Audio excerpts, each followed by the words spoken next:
Church of Santiago Apóstol. The Church of Santiago is a building in the late Spanish-Flemish Gothic style. The temple was founded by D. Alonso de Cardenas, last master of the Order of Santiago, for burial. Construction began with the apse, reinforced by 5 solid ashlar buttresses topped with zoomorphic gargoyles and beautiful flowery pinnacles. It is here that a beautiful coat of arms of the founders stands, in white marble, and under this shield a stela can be read. The premature death of the master in 1493 truncates the initial project. It was a 3-transept church with a large tower at the bottom. However, its heirs modified its layout by projecting this temple with a single transept. It is also reduced in construction materials. Stone ashlar is not used, masonry is used, with lower economic cost.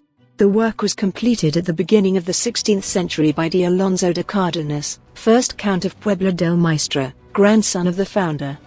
The Church of Santiago has 3 facades in the Spanish-Flemish stonework style, the most beautiful of which is the main one, in which you can admire, in marble, the shields of its founders, that of Don Alonso, with a helmet and 2 wolves and a half-moon that of Doña Leonor. The other 2 facades are similar, although with simpler ornamentation, the facade on the southern facade, in the Cervantes Square, and a T-herd facade on which rises a tower topped by a Baroque belfry, the only one added to the primitive temple, and which replaced its original Gothic tower. The interior has a single nave covered with a ribbed vault and with 3 sections. In the lower section the choir is located on a lowered arch. On the opposite side, the head of the temple rises, also covered by ribbed vaults, separated from the nave by a large pointed main arch. Here the main chapel and 2 side chapels are located, the one of the Gospel under the Invocation of the Virgin of Solitude and the one of the Epistle currently used as a sacristy. This temple underwent a reform in 1919, decorating the interior of the church with a greyish paint, simulating stone blocks, which masked the initial decoration of the temple.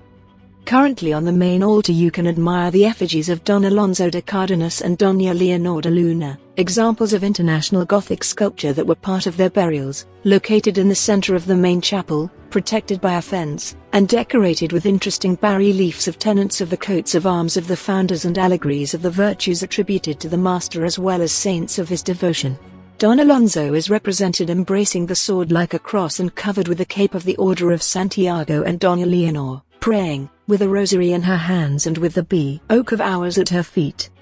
Another admirable element in this temple is the altarpiece of the main altar, in the Baroque style of the 16th century, with 2 bodies and 5 streets, and which replaced the original Gothic altarpiece, of which only one carving of Santiago Peregrino has been preserved, from the first third of the 16th century, and that can currently be admired in this altarpiece. The temple is, as a whole, a good example of late Gothic architecture from the end of the 15th century and of the mark that the Order of Santiago left in Lower Extremadura.